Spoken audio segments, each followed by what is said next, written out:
أعوذ بالله من الشيطان الرجيم بسم الله الرحمن الرحيم لو أنزلنا هذا القرآن على جبل لرأيته خاشعا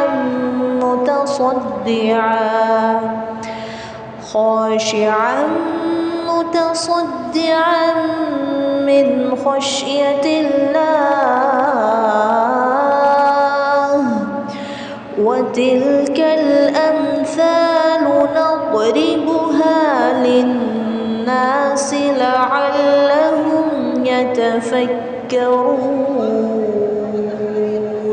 اللہ سبحانہ تعالیٰ فرماتے ہیں کہ اے لوگو، اگر ہم اس قرآن کو کسی پہاڑ پر نازل کرتے تو آپ اسے دیکھتے کہ اللہ کے خوف سے جھک کر پھٹ جاتا، اور ہم یہ مثالیں لوگوں کے لیے بیان کرتے ہیں تاکہ وہ غور کرے۔ ربی اشرح لی صدری ویسر لی امری واحلل عقدۃ من لسانی یفقہوا قولی واجعل لی وزیرا من اہلی ربی یسر ولا تعسر وتمم بالخیر وبک نستعین آمین یا الہی آمین۔ اللہم صلی علی محمد وعلی آل محمد کما صلیت علی ابراہیم وعلی آل ابراہیم انکا حمید مجید۔ اللہم بارک علی محمد وعلی آل محمد کما بارکت علی ابراہیم وعلی آل ابراہیم انکا حمید مجید۔ السلام علیکم ورحمۃ اللہ وبرکاتہ۔ آج انشاءاللہ جی ہم 28 پارے کا آغاز کریں گے۔ آنیسٹلی ابھی ہم منزل کے پاس تو جا رہے ہیں، لیکن دل بھی بہت اداس ہے کیونکہ اتنے پیارے مہینے سے، اتنے پیارے دنوں سے گزر رہے ہیں۔ Best of the best days اس سال کے اللہ سبحانہ تعالیٰ ہمیں توفیق عطا کرے کہ ہمیں اس کی برکات جو ہیں، اس کی رحمتیں، اس کے کرم، ہم سارے اس کو سمیٹ سکیں۔ آمین ثم آمین۔ آئیے شروع کرتے ہیں پارہ نمبر 28 سورت مجادلہ سے۔ تھوڑا سا تعارف دیکھ لیتے ہیں۔ اس سورت میں بنیادی طور پر 4 موضوعات کو بیان کیا گیا ہے۔ پہلا موضوع جو ہے وہ زہار کے بارے میں ہے۔ اہل عرب میں یہ طریقہ تھا کہ کوئی شوہر اپنی بیوی سے یہ کہہ دیتا تھا کہ تم میرے لیے میری ماں کی پشت کی طرح ہو۔ جاہلیت کے زمانے میں اس کے بارے میں یہ سمجھا جاتا تھا کہ ایسے کہنے سے بیوی ہمیشہ کے لیے حرام ہو جاتی ہے۔ سورت کے ابتدا میں اسی احکام کے بارے میں بیان کیا گیا ہے۔ دوسرا موضوع یہ ہے کہ بعض یہودی اور منافقین آپس میں اس طرح سرگوشیاں کیا کرتے تھے جس سے مسلمانوں کو یہ اندیشہ ہوتا تھا کہ وہ ان کے خلاف کوئی سازش کر رہے ہیں۔ بعض صحابہ کرام رسول اللہ صلی اللہ علیہ وسلم سے تنہائی میں کوئی مشورہ یا کوئی اور بات کرنا چاہتے تھے تو اس صورت میں ان خفیہ باتوں کے احکامات بیان فرمائے گئے ہیں۔ تیسرا موضوع ان آداب کا بیان ہے جن کا خیال مسلمانوں کو اپنی اجتماعی مجالس میں کرنا چاہیے۔ چوتھا اور آخری موضوع اس میں ان منافقین کا تذکرہ ہے جو ظاہر میں تو ایمان کا اور مسلمانوں سے دوستی کا دعویٰ کرتے تھے، لیکن در حقیقت وہ ایمان نہیں لائے تھے اور در پردہ مسلمانوں کے دشمن کی مدد کر رہے تھے۔ سورت کا نام مجادلہ یعنی بحث کرنا اس کی پہلی آیت سے لیا گیا ہے جس میں ایک خاتون کے بحث کرنے کا تذکرہ ہے۔ تو آئیے شروع کرتے ہیں۔ اعوذ باللہ من الشیطان الرجیم بسم اللہ الرحمن الرحیم۔ یہ سورہ جو ہے یہ مدنی ہے اور اس میں 22 آیتیں ہیں اور 3 رکوع ہیں۔ اللہ سبحانہ تعالیٰ فرماتے ہیں کہ قد سمع اللہ قول التی تجادلک فی زوجہا۔ اے پیغمبر، اللہ نے اس عورت کی بات سن لی ہے جو تم سے اپنے شوہر کے بارے میں بحث کر رہی ہے اور اللہ سے فریاد کرتی جاتی ہے، اور اللہ تم دونوں کی گفتگو سن رہا ہے۔ یقیناً اللہ سب کچھ سننے والا اور دیکھنے والا ہے۔ تم میں سے جو لوگ اپنی بیویوں سے زہار کرتے ہیں ان کے اس عمل سے وہ بیویاں ان کی مائیں نہیں ہو جاتی ہیں، ان کی مائیں تو وہی ہیں جنہوں نے ان کو جنم دیا ہے۔ حقیقت یہ ہے کہ یہ لوگ ایسی باتیں کہتے ہیں جو بہت بری ہیں اور جھوٹ ہے، اور اللہ بہت معاف کرنے والا اور بہت بخشنے والا ہے۔ جو لوگ اپنی بیویوں سے زہار کرتے ہیں پھر انہوں نے جو کچھ کہا اس سے رجوع کرتے ہیں تو ان کے ذمے ایک غلام آزاد کرنا ہے، قبل اس کے کہ وہ میاں بیوی ایک دوسرے کو ہاتھ لگائیں۔ یہ وہ بات ہے جس کی تمہیں نصیحت کی جا رہی ہے، اور جو کچھ تم کرتے ہو اللہ اس سے پوری طرح باخبر ہے۔ اب پھر آیت نمبر 4 میں اللہ سبحانہ تعالیٰ فرماتے ہیں، پھر جس شخص کو غلام میسر نہ آئے اس کے ذمے 2 متواتر مہینے کے روزے ہیں، قبل اس کے کہ وہ میاں بیوی ایک دوسرے کو ہاتھ لگائیں۔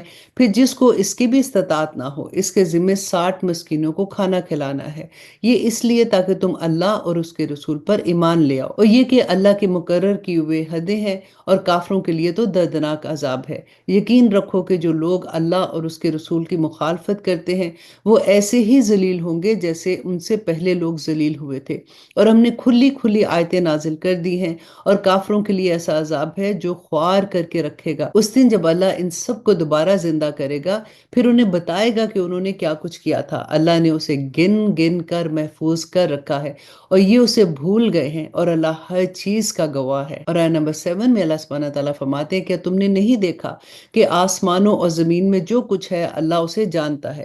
کبھی 3 آدمیوں میں کوئی سرگوشی ایسی نہیں ہوتی جس میں چوتھا وہ نہ ہو، اور نہ 5 آدمیوں کی کوئی سرگوشی ایسی ہوتی ہے جس میں چھٹا اللہ سبحانہ تعالیٰ نہ ہو، اور چاہے سرگوشی کرنے والے اس سے کم ہو یا زیادہ، وہ جہاں بھی ہوں گے اللہ ان کے ساتھ ہوتا ہے۔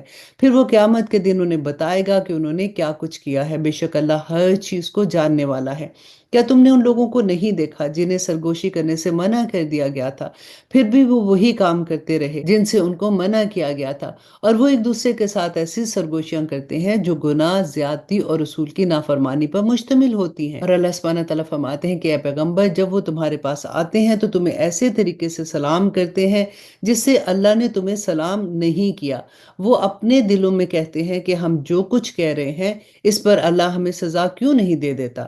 جہنم ہی ان لوگوں کی خبر لینے کے لیے کافی ہے، وہ اسی میں جا پہنچیں گے، اور وہ پہنچنے کی بہت بری جگہ ہے۔ اے ایمان والو، جب تم آپس میں ایک دوسرے سے سرگوشی کرو تو ایسی سرگوشی نہ کرو جو گناہ، زیادتی اور رسول کی نافرمانی پر مشتمل ہو۔ ہاں، ایسی سرگوشی کرو جو نیک کاموں اور تقوی پر مشتمل ہو، اور اللہ سے ڈرتے رہو جس کے پاس تم سب کو جمع کر کے لے جایا جائے گا۔ ایسی سرگوشی تو شیطان کی طرف سے ہوتی ہے تاکہ وہ ایمان والوں کو غم میں مبتلا کرے، اور وہ اللہ کے حکم کے بغیر انہیں ذرا بھی نقصان نہیں پہنچا سکتا۔ سبحان اللہ۔ دیکھیں، شیطان جو ہے وہ بھی اللہ کے حکم کے بغیر نہیں کر سکتا نا، تو اس سے کیا سمجھ آتی ہے کہ ہم کہتے ہیں نا کہ شیطان کے بہکاوے میں آ گئے، ایسے ہو گیا، تو اللہ جب تک عزت نہ دے، اگر ہم نیکی کی طرف بڑھنے والے ہیں، ہم اللہ سے دعا کرتے ہیں، گناہ ہو جاتے ہیں، معافی مانگتے ہیں اللہ سبحانہ تعالیٰ سے، تو ایسا نہیں کہ شیطان ہمیں بہکاتا ہی جائے اور اللہ ہماری مدد نہ کرے۔ اگر ہماری نیت خالص ہوگی تو اللہ سبحانہ تعالیٰ ہمیں کبھی بہکنے نہیں دیں گے۔ تو اس لیے دعا کرنی چاہیے کہ یا حیو یا قیوم برحمتک استغیث اصلح لی شأنی کلہ ولا تکلنی الی نفسی طرفۃ عین، کہ یا پاک پروردگار، مجھے آنکھ جھپکنے والا جو وقت ہے نا، اتنا بھی کبھی مجھے شیطان کے ہاتھ میں نہ آنے دینا، آمین ثم آمین۔ اور پھر اللہ سبحانہ تعالیٰ فرماتے ہیں اور مومنوں کو اللہ پر ہی بھروسہ رکھنا چاہیے۔ اور آیت نمبر 11، اے ایمان والو، جب تم سے کہا جائے کہ مجلسوں میں ایک دوسرے کے لیے گنجائش پیدا کرو تو گنجائش پیدا کر دیا کرو، اللہ تمہارے لیے وسعت پیدا کر دے گا۔ اور جب کہا جائے کہ اٹھ جاؤ تو اٹھ جاؤ، تم میں سے جو لوگ ایمان لائے ہیں اور جن کو علم عطا کیا گیا ہے، اللہ ان کو درجوں میں بلند کرے گا، اور جو کچھ تم کرتے ہو اللہ اسے پوری طرح باخبر ہے۔ بہت پیاری سورہ ہے، آنیسٹلی ایک ایک حکم ایسا ہے کہ ہماری زندگیوں میں اگر ہم اتارتے ہیں تو اللہ سبحانہ تعالیٰ کی برکات آپ دیکھیں پھر کیسے نازل ہوں گی۔ اور آیت نمبر 12 میں اللہ سبحانہ تعالیٰ فرماتے ہیں، اے ایمان والو، جب تم رسول سے تنہائی میں کوئی بات کرنا چاہو تو اپنی اس تنہائی کی بات سے پہلے کچھ صدقہ کر دیا کرو، یہ طریقہ تمہارے حق میں بہتر اور زیادہ ستھرا طریقہ ہے۔ ہاں، اگر تمہارے پاس صدقہ کرنے کے لیے کچھ نہ ہو تو اللہ بہت بخشنے والا اور بہت مہربان ہے۔ کیا تم اس بات سے ڈر گئے ہو کہ اپنی تنہائی کی بات سے پہلے صدقات دیا کرو؟ اب جب کہ تم ایسا نہیں کر سکتے تو اللہ نے تمہیں معاف کر دیا، اور تم نماز قائم کرتے رہو، زکوٰۃ دیتے رہو، اور اللہ اور اس کے رسول کی فرما برداری کرتے رہو، اور جو کام بھی تم کرتے ہو اللہ اسے پوری طرح باخبر ہے۔ اور آیت نمبر 14، کیا تم نے ان کو نہیں دیکھا جنہوں نے ایسے لوگوں کو دوست بنایا ہوا ہے جن پر اللہ کا غضب ہے؟ یہ نہ تو تمہارے ہیں اور نہ ہی ان کے، اور یہ جانتے بوجھتے جھوٹی باتوں پر قسمیں کھائے جاتے ہیں۔ اللہ نے ان کے لیے سخت عذاب تیار کر رکھا ہے۔ حقیقت یہ ہے کہ بہت برے ہیں وہ کام جو یہ کرتے رہے ہیں۔ انہوں نے اپنی قسموں کو ایک ڈھال بنا لیا ہے، پھر وہ دوسروں کو اللہ کے راستے سے روکتے رہتے ہیں، اس لیے ان کے لیے ایسا عذاب ہے جو ذلیل کر کے رکھ دے گا، اور ان کے مال اور ان کی اولاد اللہ کے مقابلے میں ان کے کچھ کام نہیں نہیں آئیں گی۔ یہ دوزخ والے لوگ ہیں، یہ ہمیشہ اسی میں رہیں گے۔ اور آیت نمبر 18 میں اللہ سبحانہ تعالیٰ فرماتے ہیں جس دن اللہ ان سب کو دوبارہ زندہ کرے گا تو ان کے سامنے بھی یہ اسی طرح قسمیں کھائیں گے جیسے تمہارے سامنے کھاتے ہیں، اور یہ سمجھیں گے کہ انہیں کوئی سہارا مل گیا ہے۔ یاد رکھو یہ لوگ بالکل جھوٹے ہیں، ان پر شیطان نے پوری طرح قبضہ جما کر انہیں اللہ کی یاد سے غافل کر دیا ہے۔ یہ شیطان کے گروہ ہیں، یاد رکھو شیطان کا گروہ ہی نامراد ہونے والا ہے۔ بے شک جو لوگ اللہ اور اس کے رسول کی مخالفت کرتے ہیں وہ ذلیل ترین لوگوں میں شامل ہوں گے۔ اللہ نے یہ بات لکھ دی ہے کہ میں اور میرے پیغمبر ضرور غالب آئیں گے۔ یقین رکھو کہ اللہ بڑی قوت والا اور بڑے اقتدار کا مالک ہے۔ جو لوگ اللہ اور آخرت کے دن پر ایمان رکھتے ہیں ان کو تو تم ایسا نہیں پاؤ گے کہ وہ ان سے دوستی رکھیں جنہوں نے اللہ اور اس کے رسول کی مخالفت کی ہے، چاہے وہ ان کے باپ ہوں یا ان کے بیٹے ہوں یا ان کے بھائی ہوں یا ان کے خاندان والے ہوں۔ اللہ اکبر۔ اور اب اس سورہ کی آخری آیہ میں اللہ سبحانہ تعالیٰ ہمیں پھر نصیحت کرتے ہیں کہ وہ ایمان والے لوگ کیسے ہیں، کہ یہ وہ لوگ ہیں جن کے دلوں میں اللہ نے ایمان نقش کر دیا ہے اور اپنی روح سے ان کی مدد کی ہے، اور انہیں وہ ایسے باغوں میں داخل کرے گا جس کے نیچے نہریں بہتی ہیں، جہاں وہ ہمیشہ ہمیشہ رہیں گے۔ اللہ ان سے راضی ہو گیا ہے اور وہ اللہ سے راضی ہو گئے ہیں۔ یہ اللہ کا گروہ ہے، یاد رکھو کہ اللہ کا گروہ ہی فلاح پانے والا ہے۔ الحمدللہ، اللہ سبحانہ تعالیٰ ہمیں ان لوگوں میں شامل کر دے، آمین ثم آمین۔ اب شروع کرتے ہیں سورۃ الحشر اور تھوڑا سا تعارف دیکھ لیتے ہیں۔ یہ سورت رسول اللہ صلی اللہ علیہ وسلم کے مدینہ منورہ ہجرت فرمانے کے دوسرے سال نازل ہوئی تھی۔ مدینہ منورہ میں یہودیوں کی ایک بڑی تعداد آباد تھی۔ رسول اللہ صلی اللہ علیہ وآلہ وسلم نے ان سے یہ معاہدہ کر لیا تھا کہ آپس میں امن و امان سے رہیں گے اور مدینہ منورہ پر حملہ ہونے کی صورت میں مل کر اس کا دفاع کریں گے۔ یہودیوں نے اس معاہدے کو قبول تو کر لیا تھا لیکن ان کی رسول اللہ صلی اللہ علیہ وسلم سے دلی بغض تھی، اس لیے وہ خفیہ طور پر ان کے خلاف سازش کرتے رہتے تھے۔ چنانچہ انہوں نے درپردہ مکہ مکرمہ کے بت پرستوں سے تعلقات قائم رکھے ہوئے تھے اور ان کو مسلمانوں کے خلاف اکساتے رہتے تھے، اور ان سے یہ وعدہ کر لیا تھا کہ اگر تم مسلمانوں پر حملہ کرو گے تو ہم تمہارا ساتھ دیں گے۔ یہود کا ایک قبیلہ جو بنو نذیر کہلاتا تھا، ایک مرتبہ رسول اللہ صلی اللہ علیہ وسلم ان سے معاہدے کی کچھ شرائط پر عمل کرانے کے لیے ان کے پاس تشریف لے گئے، تو ان لوگوں نے یہ سازش کی کہ جب آپ بات چیت کرنے کے لیے بیٹھیں تو ایک شخص اوپر سے آپ پر ایک چٹان گرا دے گا جس سے نعوذ باللہ آپ شہید ہو جائیں گے۔ اللہ سبحانہ تعالیٰ نے وحی کے ذریعے آپ صلی اللہ علیہ وآلہ وسلم کو ان کی اس سازش کی خبر پہنچا دی اور آپ وہاں سے اٹھ کر چلے گئے۔ اس واقعے کے بعد آپ نے بنی نذیر کے پاس پیغام بھیجا کہ اب آپ لوگوں کے پاس ہمارا معاہدہ ختم ہو گیا ہے اور ہم آپ کے لیے ایک مدت مقرر کرتے ہیں کہ اس مدت کے اندر اندر آپ مدینہ منورہ چھوڑ کر کہیں اور چلے جائیں، ورنہ مسلمان آپ پر حملہ کرنے کے لیے آزاد ہوں گے۔ کچھ منافقین نے بنو نذیر کو جا کر یقین دلایا کہ آپ لوگ ڈٹے رہیں، اگر مسلمانوں نے حملہ کیا تو ہم آپ کے ساتھ دیں گے۔ چنانچہ بنو نذیر مقررہ مدت میں مدینہ منورہ سے نہیں گئے۔ حضرت صلی اللہ علیہ وسلم نے مدت گزرنے کے بعد ان کے قلعے کا محاصرہ کر لیا اور منافقین نے ان کی کوئی مدد نہ کی۔ آخرکار ان لوگوں نے ہتھیار ڈال دیے۔ رسول اللہ صلی اللہ علیہ وسلم نے ان کو مدینہ منورہ سے جلا وطن کرنے کا حکم دیا، البتہ یہ اجازت دی کہ ہتھیاروں کے سوا وہ اپنا سامان، مال و دولت اپنے ساتھ لے جا سکتے ہیں۔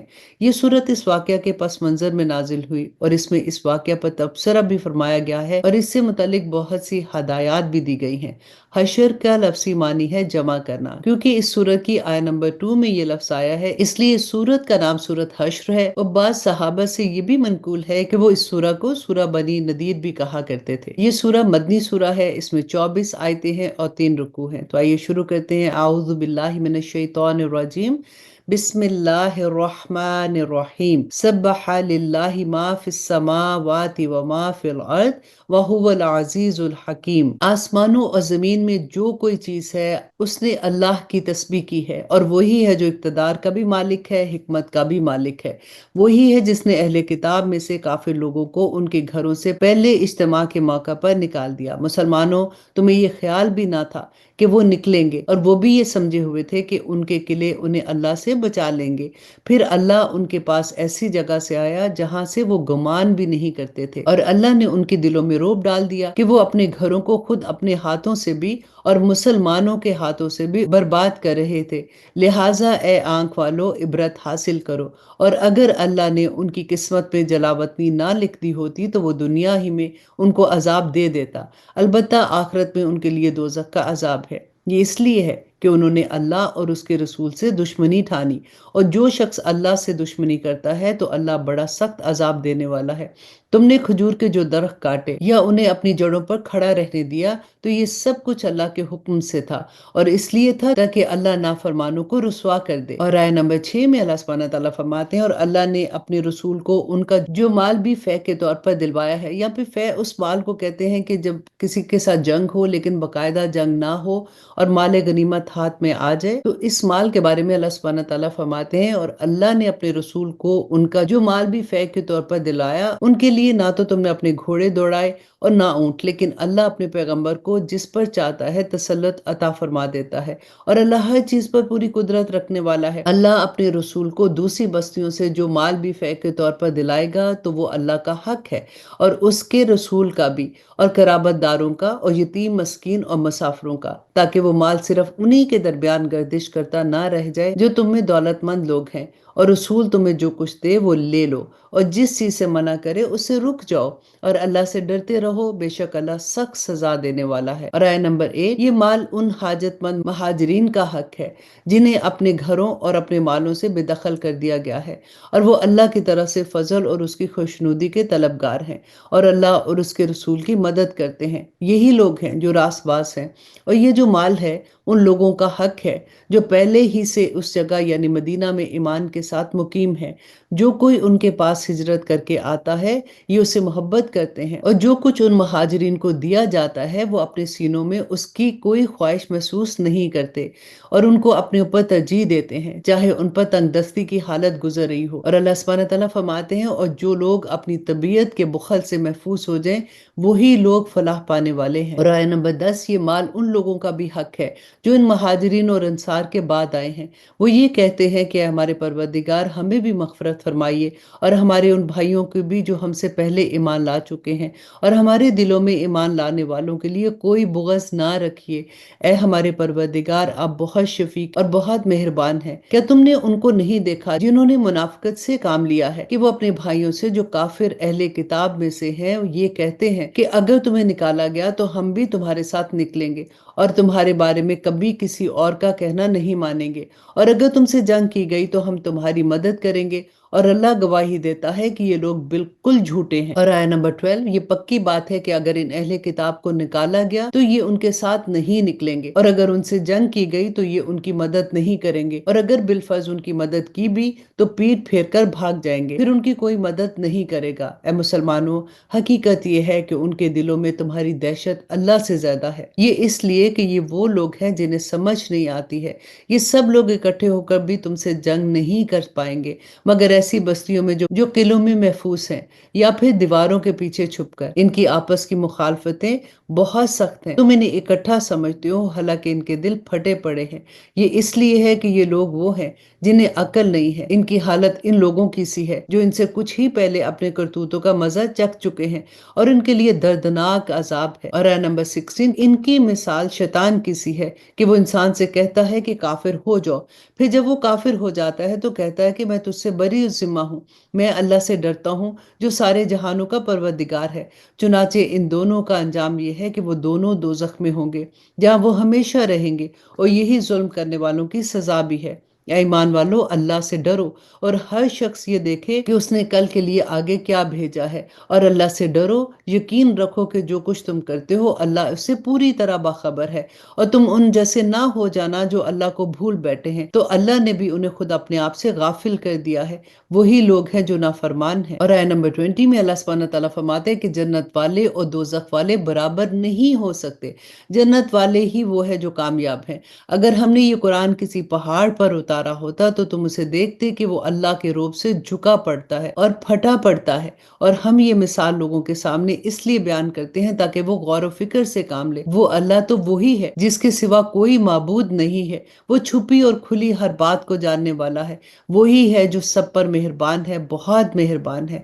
وہی اللہ ہے جس کے سوا کوئی معبود نہیں ہے، جو بادشاہ ہے، تقدیس کا مالک ہے، سلامتی دینے والا ہے، امن بخشنے والا ہے، سب کا نگہبان اور بہت بڑے اقتدار کا مالک ہے، ہر خرابی کی اصلاح کرنے والا ہے، بڑائی کا مالک ہے، پاک ہے وہ اللہ اس شرک سے جو یہ لوگ کرتے ہیں۔ اللہ تو وہ ہے جو پیدا کرنے والا ہے، وجود میں لانے والا ہے، صورت بنانے والا ہے، اسی کے سب اچھے نام ہیں۔ آسمان و زمین میں جتنی چیزیں ہیں وہ سب اس کی تسبیح کرتی ہیں، اور وہی ہے جو اقتدار کا مالک ہے اور حکمت کا بھی مالک۔ الحمدللہ، یہاں پہ ہماری سورت الحشر ختم ہوتی ہے۔ اب دیکھیے، آپ لوگوں نے اسماء الحسنی یاد کیے ہیں نا، اسی سورہ میں آپ دیکھیے کہ اللہ سبحانہ تعالیٰ کے کتنے پیارے ناموں کا ذکر ہے کہ الرحمن الرحیم، المالک القدوس السلام، المؤمن المحیمن العزیز الجبار المتکبر، الخالق الباری المصور۔ بہت پیارے نام ہیں، اور اب دیکھیے وی فیل سو پراؤڈ کہ الحمدللہ ہم لوگوں نے تو اللہ سبحانہ تعالیٰ کے 99 نام یاد کر لیے ہیں، اور جب ہم ان کے واسطے سے اللہ سبحانہ تعالیٰ سے دعا مانگیں گے تو اللہ سبحانہ تعالیٰ ہماری دعائیں ضرور قبول کریں گے۔ آمین ثم آمین۔ اور اب شروع کرتے ہیں سورۃ ممتحنہ۔ تھوڑا سا تعارف دیکھ لیتے ہیں کہ یہ سورۃ صلح حدیبیہ اور فتح مکہ کے درمیانی عرصے میں نازل ہوئی۔ ان دونوں واقعات کی تفصیل پیچھے سورۃ فتح کے تعارف میں گزر چکی ہے۔ اس سورت کے بنیادی موضوع دو ہیں، ایک یہ کہ صلح حدیبیہ کی شرائط میں سے جو بات طے کی گئی تھی کہ اگر مکہ مکرمہ سے کوئی شخص مسلمان ہو کر مدینہ آتا ہے تو مسلمانوں سے واپس بھیجنے کے پابند ہوں گے۔ اس کا اطلاق مسلمان ہو کر آنے والی عورت پر نہیں ہوگا، اور اگر کوئی عورت مسلمان ہو کر آئے گی تو رسول اللہ صلی اللہ علیہ وسلم اس کا جائزہ لے کر دیکھیں گے کہ کیا واقعی وہ مسلمان ہو کر آئی ہے یا آنے کا مقصد کچھ اور ہے۔ اگر اس کے جائزے سے یہ بات ثابت ہو کہ وہ واقعی مسلمان ہو کر آئی ہے تو پھر اسے واپس نہیں بھیجا جائے گا۔ اس صورت میں اگر وہ شادی شدہ ہو اور اس کا شوہر مکہ مکرمہ میں رہ گیا ہو تو اس کے نکاح اور مہر وغیرہ کے متعلق کیا احکامات ہوں گے وہ بھی اس صورت میں بیان فرمائے ہیں۔ اور جن مسلمانوں کے نکاح میں ابھی تک بت پرست عورتیں تھیں، ان کے بارے میں بھی یہ حکم دیا گیا ہے کہ اب ان کے ساتھ نکاح نہیں رہ سکتا۔ چنانچہ اس صورت میں رسول اللہ صلی اللہ علیہ وسلم کو ان عورتوں کا امتحان یا جائزہ لینے کا حکم دیا گیا تھا، اس لیے اس صورت کا نام ممتحنہ ہے، یعنی امتحان لینے والی۔ صورت کا دوسرا موضوع جو بالکل شروع میں بیان ہے وہ یہ ہے کہ مسلمانوں کے لیے غیر مسلموں سے کس قسم کے تعلق رکھنا جائز ہے اور کس قسم کے ناجائز ہیں۔ چنانچہ سورت کو اس حکم سے شروع فرمایا گیا ہے کہ مسلمانوں کو دشمنوں سے خصوصی دوستی نہیں رکھنی چاہیے۔ ان آیتوں کے نزول کا پس منظر یہ تھا کہ سورت فتح کے تعارف میں یہ بات واضح ہو چکی کہ صلح حدیبیہ کے معاملے کو مکہ مکرمہ کے کافروں نے 2 سال کے اندر اندر ہی توڑ دیا تھا، اور رسول اللہ صلی اللہ علیہ وسلم نے قریش کے لوگوں پر واضح فرما دیا تھا کہ اب وہ معاہدہ باقی نہیں رہا۔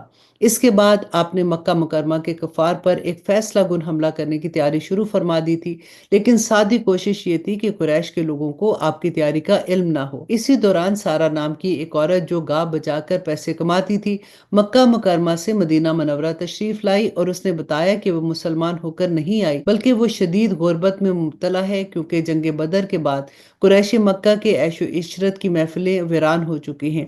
اب کوئی اسے گانے بجانے کے لیے نہیں بلاتا، اس لیے مالی امداد حاصل کرنے کے لیے آئی ہے۔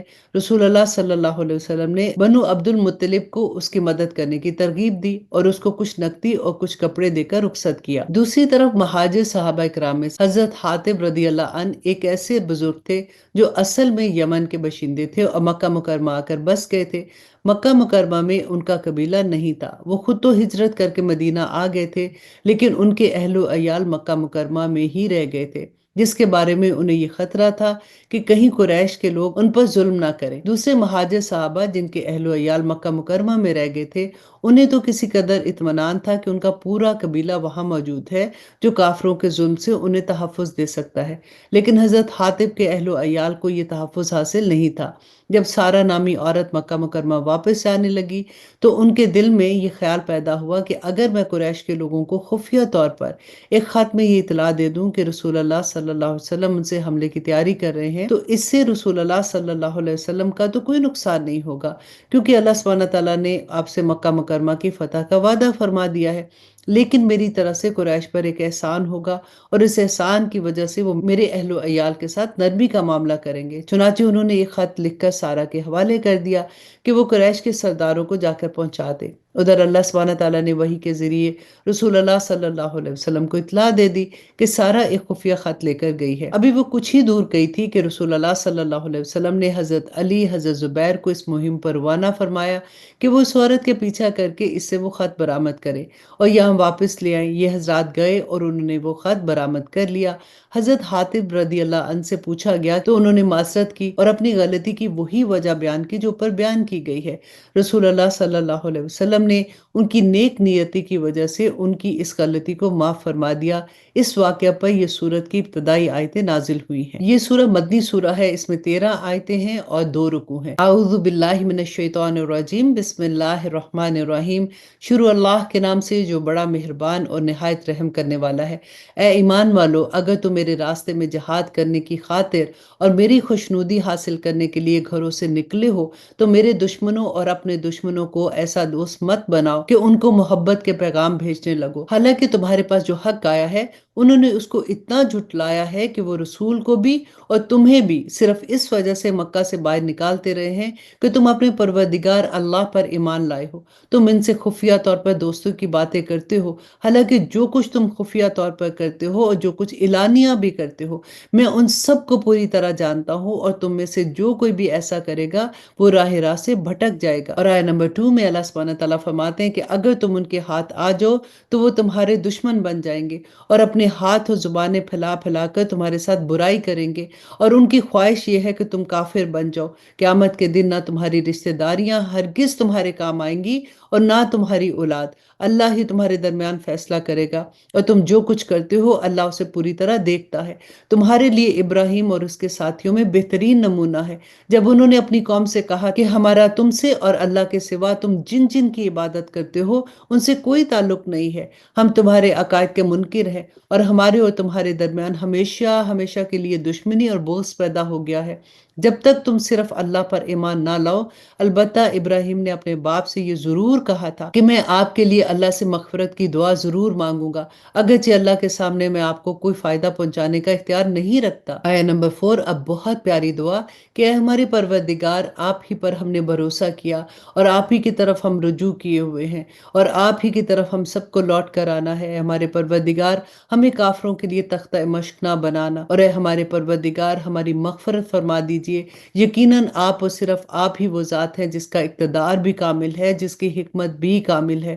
اللہ سبحانہ تعالیٰ فرماتے ہیں مسلمانوں، یقیناً تمہارے لیے ان لوگوں کے طرز عمل میں بہترین نمونہ ہے ہر اس شخص کے لیے جو اللہ اور روز آخرت پر امید رکھتا ہے، تو وہ یاد رکھے کہ اللہ سب سے بے نیاز ہے، بذات خود قابل تعریف ہے، اور کچھ بعید نہیں ہے کہ اللہ تمہارے اور جن لوگوں سے تمہاری دشمنی ہے ان کے درمیان دوستی پیدا کر دے۔ اللہ بڑی قدرت والا ہے اور اللہ بہت بخشنے والا ہے اور بہت مہربان ہے۔ اور آیت نمبر 8 میں اللہ سبحانہ تعالیٰ فرماتے ہیں کہ اللہ تمہیں اس بات سے منع کرتا ہے کہ جن لوگوں نے دین کے معاملے میں تم سے جنگ نہیں کی اور تمہیں تمہارے گھروں سے نہیں نکالا، ان کے ساتھ تم کوئی نیکی کا یا انصاف کا معاملہ کرو، یقیناً اللہ انصاف کرنے والوں کو پسند کرتا ہے۔ اللہ تو تمہیں اس بات سے منع کرتا ہے کہ جن لوگوں نے تمہارے ساتھ دین کے معاملے میں جنگ کی ہے اور تمہیں اپنے گھروں سے نکالا ہے اور تمہیں نکالنے میں ایک دوسرے کی مدد کی ہے کہ تم ان سے دوستی رکھو، اور جو لوگ ان سے دوستی رکھیں گے وہ تو ظالم ہوں گے۔ اے ایمان والو، جب تمہارے پاس مسلمان عورتیں ہجرت کر کے آئیں تو تم ان کو جانچ لیا کرو، اللہ ہی ان کے ایمان کے بارے میں بہتر جانتا ہے۔ پھر جب تمہیں یہ معلوم ہو جائے کہ وہ مومن عورتیں ہیں تو تم انہیں کافروں کے پاس واپس نہ بھیجنا، وہ ان کافروں کے لیے حلال نہیں ہے اور وہ کافر ان کے لیے حلال نہیں ہے، اور ان کافروں نے جو کچھ ان عورتوں پر مہر کی صورت میں خرچ کیا ہوا ہے وہ انہیں ادا کر دو، اور تم پر ان عورتوں سے نکاح کرنے میں بھی کوئی گناہ نہیں ہے جبکہ تم نے ان کے مہر ادا کر دیے ہوں، اور تم کافر عورتوں کی عصمتیں اپنے قبضے میں باقی نہ رکھو، اور جو کچھ تم نے ان کافر بیویوں پر مہر کی صورت میں خرچ کیا تھا وہ تم ان کے نئے شوہروں سے مانگ لو، اور انہوں نے جو کچھ اپنی مسلمان ہو جانے والی بیوی پر خرچ کیا تھا وہ ان کے نئے مسلمان شوہروں سے مانگ لو۔ یہ اللہ کا فیصلہ ہے، وہی تمہارے درمیان فیصلہ کرتا ہے، اور اللہ بڑے علم والا ہے، بڑی حکمت والا ہے۔ اور اگر تمہاری بیویوں میں سے کوئی کافروں کے پاس جا کر تمہارے ہاتھ سے نکل جائے، پھر تمہاری نوبت آئے تو جن لوگوں کی بیویاں جاتی رہی ہیں ان کو اتنی رقم ادا کر دو جتنی انہوں نے اپنی ان بیویوں پر خرچ کی تھی۔ اللہ سے ڈرتے رہو جس پر تم ایمان لائے ہو۔ اور آیت نمبر 12 اے نبی جب تمہارے پاس مسلمان عورتیں اس بات پر بیعت کرنے کے لیے آئیں کہ وہ اللہ کے ساتھ کسی بھی چیز کو شریک نہیں بنائیں گی اور چوری نہیں کریں گی اور زنا نہیں کریں گی اور اپنی اولاد کو قتل نہیں کریں گی اور نہ کوئی ایسا بہتان باندھنے کی جو انہوں نے اپنے ہاتھوں اور اپنے پاؤں کے درمیان گھڑ لیا ہو اور نہ کسی بھلے کام میں تمہاری نافرمانی کریں گی تو تم ان کو بیعت کر لیا کرو اور ان کے حق میں اللہ سے مغفرت کی دعا کیا کرو، یقیناً اللہ بہت بخشنے والا اور مہربان ہے۔ اور اب اس سورہ کی آخری آیا کہ اے ایمان والو ان لوگوں کو دوست نہ بناؤ جن پر اللہ نے غضب فرمایا ہے، وہ آخرت سے اسی طرح مایوس ہو چکے ہیں جیسے کافر لوگ قبروں میں دفن لوگوں سے مایوس ہو چکے ہیں۔ الحمدللہ یہاں پہ ہماری سورت ممتحنہ مکمل ہوتی ہے اور اب شروع کرتے ہیں سورت الصف اور تھوڑا سا تعارف دیکھ لیتے ہیں۔ یہ سورت مدینہ منورہ میں اس وقت نازل ہوئی تھی جب منافقین آس پاس کے یہودیوں کے ساتھ مل کر مسلمانوں کے خلاف طرح طرح کی سازشیں کر رہے تھے۔ اس صورت میں بنی اسرائیل کے یہودیوں کا یہ کردار خاص طور پر ذکر فرمایا گیا ہے کہ انہوں نے خود اپنے پیغمبر حضرت موسیٰ علیہ السلام کو طرح طرح کی تکلیفیں پہنچائی، جس کے نتیجے میں ان کے مزاج میں ٹیڑھ پن پیدا ہو گیا، اور جب حضرت عیسیٰ علیہ السلام تشریف لائے تو انہوں نے ان کی نبوت کا بھی انکار کر دیا اور ان کو جو رسول اللہ صلی اللہ علیہ وسلم کی تشریف آوری کی جو بشارتیں دی گئی تھی ان پر بھی کان نہیں دھرا۔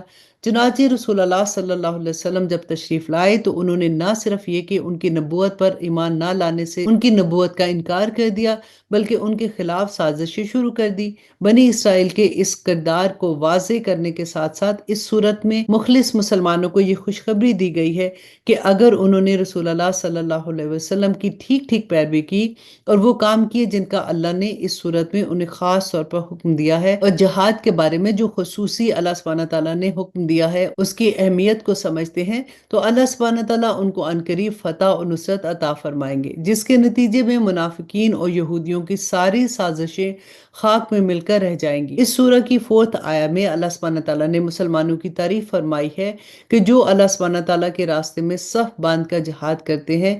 اسی مناسبت سے اس سورت کا نام بھی سورت صف ہے۔ یہ سورہ مدنی سورہ ہے، اس میں 14 آیات ہیں اور 2 رکوع ہیں۔ تو آئیے شروع کرتے ہیں۔ اعوذ باللہ من الشیطان الرجیم، بسم اللہ الرحمن الرحیم، سبح للہ ما فی السماوات و ما فی الارض وہو العزیز الحکیم۔ آسمانوں اور زمینوں میں جو کوئی چیز ہے وہ سب اللہ کی تسبیح بیان کر رہا ہے، اور وہی ہے جو اقتدار کا بھی مالک ہے اور حکمت کا بھی مالک ہے۔ اے ایمان والو، تم ایسی بات کیوں کہتے ہو جو کرتے نہیں ہو؟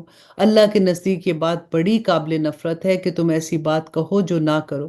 حقیقت یہ ہے کہ اللہ ان لوگوں سے محبت کرتا ہے جو اس کے راستے میں اس طرح صف بنا کر لڑتے ہیں جیسے وہ سیسا پلائی ہوئی عمارت ہو۔ اور وہ وقت یاد کرو جب موسیٰ نے اپنی قوم سے کہا تھا کہ اے میری قوم کے لوگوں، تم مجھے تکلیف کیوں پہنچاتے ہو، حالانکہ تم جانتے ہو کہ میں تمہارے پاس اللہ کا پیغمبر بن کر آیا ہوں۔ پھر جب انہوں نے ٹیڑھ اختیار کی تو اللہ نے ان کے دلوں کو بھی ٹیڑھا کر دیا، اور اللہ نافرمان لوگوں کو ہدایت تک نہیں پہنچاتا۔ اور آیہ نمبر 6 میں اللہ سبحانہ تعالیٰ فرماتے ہیں، اور وہ وقت یاد کرو جب عیسیٰ بن مریم نے کہا تھا کہ اے بنی اسرائیل، میں تمہارے پاس اللہ کا ایسا پیغمبر بن کر آیا ہوں کہ مجھ سے پہلے جو تورات نازل ہوئی تھی میں اس کی تصدیق کرنے والا ہوں اور اس رسول کی خوشخبری دینے والا ہوں جو میرے بعد آئے گا، جس کا نام احمد ہے۔ پھر جب وہ ان کے پاس کھلی کھلی نشانیاں لے کر آئے تو وہ کہنے لگے کہ یہ تو کھلا جادو ہے۔ اور آیہ نمبر 7 میں اللہ سبحانہ تعالیٰ کہتے ہیں کہ اس شخص سے بڑا ظالم کون ہوگا جو اللہ پر جھوٹ بولے جبکہ اسے اسلام کی طرف بلایا جا رہا ہو، اور اللہ ایسے ظالم لوگوں کو ہدایت تک نہیں پہنچاتا۔ یہ لوگ چاہتے ہیں کہ وہ اپنے منہ سے اللہ کے نور کو بجھا دیں، حالانکہ اللہ اپنے نور کی تکمیل کر کے رہے گا، چاہے کافروں کو یہ بات کتنی بری لگے۔ وہی تو ہے جس نے اپنے رسول کو ہدایت و سچائی کا دین دے کر بھیجا ہے تاکہ وہ اسے تمام دوسرے دینوں پر غالب کر دے، چاہے مشرک لوگوں کو یہ بات کتنی بری لگے۔ اور آیہ نمبر 10 میں اللہ سبحانہ تعالیٰ فرماتے کہ اے ایمان والو، کیا میں تمہیں ایک ایسی تجارت کا پتہ نہ دوں جو تمہیں دردناک عذاب سے نجات دلا دے؟ وہ یہ ہے کہ تم اللہ اور اس کے رسول پر ایمان لاؤ اور اپنے مال و دولت اور اپنی جانوں سے اللہ کے راستے میں جہاد کرو، یہ تمہارے لیے بہترین بات ہے اگر تم سمجھو۔ اس کے نتیجے میں اللہ تمہاری خاطر تمہارے گناہوں کو بخش دیں گے اور تمہیں ان باغوں میں داخل کریں گے جس کے نیچے نہریں بہتی ہیں، اور ایسے عمدہ گھروں میں بسائے گا جو ہمیشہ ہمیشہ رہنے والی جنتوں میں واقع ہوں گے۔ یہی زبردست کامیابی ہے، اور ایک اور چیز تمہیں دے گا جو تمہیں پسند ہے، اور وہ ہے کہ اللہ کی طرف سے مدد اور ایک ایسی فتح جو عنقریب حاصل ہوگی۔ اور اے پیغمبر، ایمان لانے والوں کو اس بات کی خوشخبری سنا دو کہ اے ایمان والو، تم اللہ کے دین کے مددگار بن جاؤ، اسی طرح جیسے عیسیٰ بن مریم علیہ السلام نے حواریوں سے کہا تھا کہ وہ کون ہے جو اللہ کے واسطے میرے مددگار بنیں گے۔ حواریوں نے کہا تھا کہ ہم اللہ کے دین کے مددگار ہیں۔ پھر بنی اسرائیل کا ایک گروہ ایمان لے آیا اور ایک گروہ نے کفر اختیار کیا۔ چنانچہ جو لوگ ایمان لائے ہیں، ہم نے ان کے دشمنوں کے خلاف ان کی مدد کی، نتیجہ یہ ہوا کہ وہ غالب رہے۔ الحمدللہ، یہاں پہ ہماری سورۃ صف کمپلیٹ ہوتی ہے اور اب شروع کرتے ہیں سورۃ جمعہ اور اس کا تعارف دیکھ لیتے ہیں۔ اس سورت کے پہلے رکوع میں رسول اللہ صلی اللہ علیہ وسلم کی رسالت اور اس کی بعثت کے مقاصد بیان فرما کر پوری انسانیت کو آپ صلی اللہ علیہ وسلم پر ایمان لانے کی دعوت دی گئی ہے، اور خاص طور پر یہودیوں کی مذمت کی گئی ہے کہ وہ جس کتاب یعنی تورات پر ایمان رکھنے کا دعویٰ کرتے ہیں اس میں رسول اللہ صلی اللہ علیہ وسلم کی تشریف آوری کی بشارت موجود ہے۔ اس کے باوجود وہ آپ پر ایمان نہ لا کر خود اپنی کتاب کی خلاف ورزی کر رہے ہیں۔ پھر دوسری رکوع میں مسلمانوں کو یہ ہدایت دی گئی ہے کہ ان کی تجارتی سرگرمیاں اللہ سبحانہ تعالیٰ کی عبادت کے راستے میں رکاوٹ نہیں بننی چاہیے۔ چنانچہ حکم دیا گیا کہ جمعے کی اذان کے بعد ہر قسم کی خرید و فروخت بالکل ناجائز ہے۔ اس کے علاوہ جب رسول اللہ صلی اللہ علیہ وآلہ وسلم خطبہ دے رہے ہوں اس وقت کسی تجارتی کام کے لیے آپ کو چھوڑ کر چلے جانا جائز نہیں ہے، اور اگر دنیاوی مصروفیات کا شوق کسی دینی فریضے میں رکاوٹ بننے لگے تو اس بات کا دھیان رکھنا چاہیے کہ اللہ سبحانہ تعالیٰ نے مومنوں کے لیے آخرت میں جو کچھ تیار کر رکھا ہے وہ دنیا کی ان لذتوں سے کہیں بہتر ہے، اور دینی فرائض کو رزق کی خاطر چھوڑنا سراسر نادانی ہے، کیونکہ رزق دینے والا تو اللہ کی ذات ہے، لہٰذا رزق اس کی نافرمانی کر کے نہیں بلکہ اس کی اطاعت کر کے طلب کرنا چاہیے۔ چنانچہ دوسرے رکوع میں جمعہ کے احکامات بیان فرمائے گئے ہیں، اس لیے سورت کا نام سورت جمعہ ہے۔ یہ سورت مدنی سورہ ہے، اس میں 11 آیات ہیں اور 2 رکوع ہیں۔ تو آئیے شروع کرتے ہیں۔ اعوذ باللہ من الشیطان الرجیم، بسم اللہ الرحمن الرحیم۔ یسبح للہ ما فی السماوات و ما فی الارض، آسمانوں اور زمین میں جو چیز بھی ہے وہ سب اللہ کی تسبیح بیان کرتی ہے، جو بادشاہ ہے، بڑی تقدیس کا مالک ہے، جس کا اقتدار بھی کامل، جس کی حکمت بھی کامل ہے۔ وہی ہے جس نے امی لوگوں میں سے انہی میں سے ایک رسول بھیجا جو ان کے سامنے اس کی آیات کی تلاوت کرے اور ان کو پاکیزہ بنائے اور انہیں کتاب اور حکمت کی تعلیم دے، جبکہ وہ اس سے پہلے کھلی گمراہی میں پڑے ہوئے تھے۔ اور یہ رسول جن کی طرف بھیجے گئے ہیں ان میں سے کچھ اور بھی ہیں جو ابھی ان کے ساتھ آ کر نہیں ملے۔ اور اللہ سبحانہ تعالیٰ فرماتے ہیں کہ اللہ بڑے اقتدار والا اور بڑی حکمت والا ہے۔ اور آیت نمبر 4، یہ اللہ کا فضل ہے، وہ جسے چاہتا ہے عطا کرتا ہے، اور اللہ بڑے فضل والا ہے۔ جن لوگوں پر تورات کا بوجھ ڈالا گیا تھا پھر انہوں نے اس بوجھ کو نہیں اٹھایا، ان کی مثال اس گدھے کی سی ہے جو بہت سی کتابیں لادے ہوئے ہو۔ بہت بری مثال ہے ان لوگوں کی جنہوں نے اللہ کی آیات کو جھٹلایا، اور اللہ ایسے ظالم لوگوں کو ہدایت نہیں دیتا۔ اے پیغمبر، ان سے کہو کہ اے لوگوں جو یہودی بن گئے ہو، اگر تمہارا دعویٰ یہ ہے کہ سارے لوگوں کو چھوڑ کر تم ہی اللہ کے دوست ہو تو موت کی تمنا کرو اگر تم سچے ہو۔ اور انہوں نے اپنے ہاتھوں سے جو اعمال آگے بھیج رکھے ہیں ان کی وجہ سے یہ کبھی موت کی تمنا نہیں کریں گے، اور اللہ ان ظالموں کو خوب جانتا ہے۔ کہو کہ جس موت سے تم بھاگتے ہو وہ تم سے آ ملنے والی ہے، پھر تمہیں اس اللہ کی طرف تو لوٹ کر جانا ہوگا جسے تمام پوشیدہ اور کھلی ہوئی باتوں کا پورا علم ہے، پھر وہ تمہیں بتائے گا کہ تم کیا کچھ کرتے رہے ہو۔ اے ایمان والو، جب جمعے کے دن نماز کے لیے تمہیں پکارا جائے تو اللہ کے ذکر کی طرف لپکو اور خرید و فروخت چھوڑ دو، یہ تمہارے لیے بہتر ہے اگر تم سمجھو۔ پھر جب نماز پوری ہو جائے تو زمین میں منتشر ہو جاؤ اور اللہ کا فضل تلاش کرو اور اللہ کو کثرت سے یاد کرو تاکہ تمہیں فلاح نصیب ہو۔ اور اللہ سبحانہ تعالیٰ فرماتے ہیں کہ کچھ لوگ ایسے بھی تھے کہ جب انہوں نے کوئی تجارت یا کوئی کھیل دیکھا تو اس کی طرف ٹوٹ پڑے اور رسول اللہ صلی اللہ علیہ وسلم کو کھڑا چھوڑ دیا۔ کہہ دو کہ جو کچھ اللہ کے پاس ہے وہ کھیل اور تجارت سے کہیں بہتر ہے، اور اللہ تو سب سے بہتر رزق دینے والا ہے۔ یہاں پہ ہماری سورۃ جمعہ مکمل ہوتی ہے، اور اب شروع کرتے ہیں سورۃ المنافقون، اور تھوڑا سا تعارف دیکھ لیتے ہیں۔ یہ سورت ایک خاص واقعہ کے پس منظر میں نازل ہوئی ہے، جس کا خلاصہ یہ ہے کہ بنو مستلق عرب کا ایک قبیلہ تھا جس کے بارے میں رسول اللہ صلی اللہ علیہ وسلم کو یہ اطلاع دی گئی تھی کہ وہ مدینہ منورہ پر حملہ کرنے کے لیے لشکر جمع کر رہا ہے۔ آپ اپنے صحابہ کرام کے ساتھ خود وہاں تشریف لے گئے، ان سے جنگ ہوئی اور آخر کار ان لوگوں نے شکست کھائی۔ اور بعد میں مسلمان بھی ہوئے۔ جنگ کے بعد چند دن آپ وہیں ٹھہرے، ایک چشمے کے قریب پڑاؤ ڈالے رکھا۔ اس قیام کے دوران ایک مہاجر اور ایک انصار کے درمیان پانی پر کسی معاملے پر جھگڑا ہو گیا۔ جھگڑے میں نوبت ہاتھا پائی تک آ گئی اور ہوتے ہوتے مہاجر نے اپنی مدد کے لیے مہاجرین کو پکارا اور انصاری نے اپنی مدد کے لیے انصار کو پکارا، یہاں تک کہ اندیشہ ہو گیا کہ کہیں مہاجرین اور انصار کے درمیان لڑائی نہ ہو جائے۔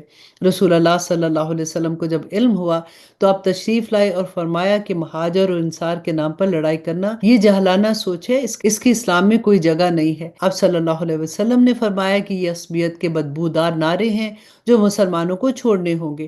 ہاں، مظلوم جو کوئی بھی ہو اس کی مدد کرنی چاہیے اور ظالم جو بھی ہو اسے ظلم سے باز رکھنے کی کوشش ضرور کرنی چاہیے۔ رسول اللہ صلی اللہ علیہ وسلم کی تشریف آوری کے بعد جھگڑا ختم ہو گیا اور جن صحابہ میں ہاتھا پائی ہوئی تھی ان کے درمیان معافی تلافی ہو گئی۔ یہ جھگڑا تو ختم ہو گیا، لیکن مسلمانوں کے لشکر میں کچھ منافق لوگ بھی تھے جو مال غنیمت میں حصہ دار بننے کے لیے شامل ہوئے تھے۔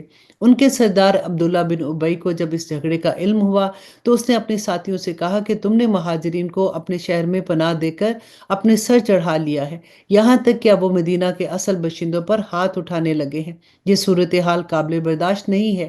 پھر اس نے یہ بھی کہا کہ جب ہم مدینہ واپس پہنچیں گے تو جو عزت والا ہے وہ ذلت والے کو نکال باہر کرے گا۔ اس کا واضح اشارہ اس طرف تھا کہ مدینہ کے اصل باشندے مہاجرین کو نکال باہر کریں گے۔ اس موقع پر ایک مخلص انصاری صحابی حضرت زید بن ارقم بھی موجود تھے۔ انہوں نے اس بات کو بہت برا سمجھا اور رسول اللہ صلی اللہ علیہ وسلم کو بتایا کہ عبداللہ بن ابی نے ایسے کہا ہے۔ رسول اللہ صلی اللہ علیہ وسلم نے عبداللہ بن ابی سے پوچھا تو وہ صاف مکر گیا کہ میں نے یہ بات نہیں کہی۔ رسول اللہ صلی اللہ علیہ وسلم نے درگزر فرمایا کہ شاید حضرت زید بن ارقم کو غلط فہمی ہوئی ہے۔ حضرت زید بن ارقم کو یہ رنج تھا کہ جب عبداللہ بن ابی نے رسول اللہ صلی اللہ علیہ وسلم کے سامنے اس کو جھوٹا بنا دیا ہے تو اس کے بعد آپ اپنے صحابہ کے ساتھ وہاں سے روانہ ہو گئے۔ ابھی مدینہ منورہ نہیں پہنچے تھے کہ یہ سورت نازل ہو گئی جس نے حضرت زید بن ارقم کی تصدیق کی اور منافقین کی حقیقت کھول کر بیان کر دی۔ یہ سورہ بھی مدنی سورہ ہے، اس میں 11 آیتیں ہیں اور 2 رکوع ہیں۔ اعوذ باللہ من الشیطان الرجیم، بسم اللہ الرحمن الرحیم۔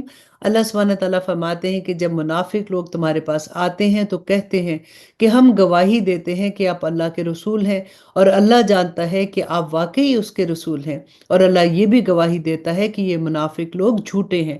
انہوں نے اپنی قسموں کو ایک ڈھال بنا رکھا ہے، پھر یہ لوگ دوسروں کو اللہ کے راستے سے روکتے ہیں۔ حقیقت یہ ہے کہ بہت ہی برے ہیں وہ کام جو یہ لوگ کرتے ہیں۔ یہ ساری باتیں اس وجہ سے ہیں کہ یہ شروع میں بظاہر ایمان لے آئے، پھر انہوں نے کفر اپنا لیا، اس لیے کہ ان کے دلوں پر مہر لگا دی گئی ہے۔ نتیجہ یہ ہے کہ یہ لوگ حق بات سمجھنے کے قابل ہی نہیں ہیں۔ اور آیت نمبر 4 میں اللہ سبحانہ تعالیٰ فرماتے ہیں جب تم ان کو دیکھو تو ان کے ڈیل ڈول تمہیں بہت اچھے لگیں، اور اگر وہ بات کرے تو تم ان کی باتیں سنتے رہ جاؤ۔ ان کی مثال ایسی ہے جیسے یہ لکڑیاں ہیں جو کسی سہارے سے لگی کھڑی ہیں، یہ ہر چیخ و پکار کو اپنے خلاف سمجھتے ہیں۔ یہی ہیں جو تمہارے دشمن ہیں، اس لیے ان سے ہوشیار رہو، اللہ کی مار ہو ان پر، کہاں اوندے چلے جا رہے ہیں۔ اور جب ان سے کہا جاتا ہے کہ آؤ اللہ کے رسول تمہارے حق میں مغفرت کی دعا کرے تو یہ اپنے سروں کو مٹکاتے ہیں، اور تم انہیں دیکھو گے کہ وہ بڑے گھمنڈ کے عالم میں بے رخی سے کام لیتے ہیں۔ اور آیت نمبر 6، اے پیغمبر ان کے حق میں دونوں باتیں برابر ہیں، چاہے تم ان کے لیے مغفرت کی دعا کرو یا نہ کرو، اللہ انہیں ہرگز نہیں بخشے گا۔ اللہ اکبر۔ اب اس آیت کو ذرا غور سے سنیے کہ اللہ سبحانہ تعالیٰ فرماتے ہیں کہ اے پیغمبر ان کے حق میں دونوں باتیں برابر ہیں، چاہے تم ان کے لیے مغفرت کی دعا کرو یا نہ کرو، اللہ انہیں ہرگز معاف نہیں کرے گا۔ یقین جانو اللہ ایسے نافرمان لوگوں کو ہدایت تک نہیں پہنچاتا۔ یہی تو ہیں جو کہتے ہیں کہ جو لوگ رسول اللہ صلی اللہ علیہ وسلم کے پاس ہیں ان پر کچھ خرچ نہ کرو یہاں تک کہ یہ خود ہی منتشر ہو جائیں، حالانکہ آسمان و زمین کے تمام خزانے اللہ کے پاس ہیں، لیکن منافق لوگ سمجھتے نہیں ہیں۔ کہتے ہیں کہ اگر ہم مدینہ کو لوٹ کر جائیں گے تو جو عزت والا ہے وہ وہاں سے ذلت والے کو نکال باہر کرے گا، حالانکہ عزت تو اللہ ہی کو حاصل ہے اور اس کے رسول کو اور ایمان والوں کو،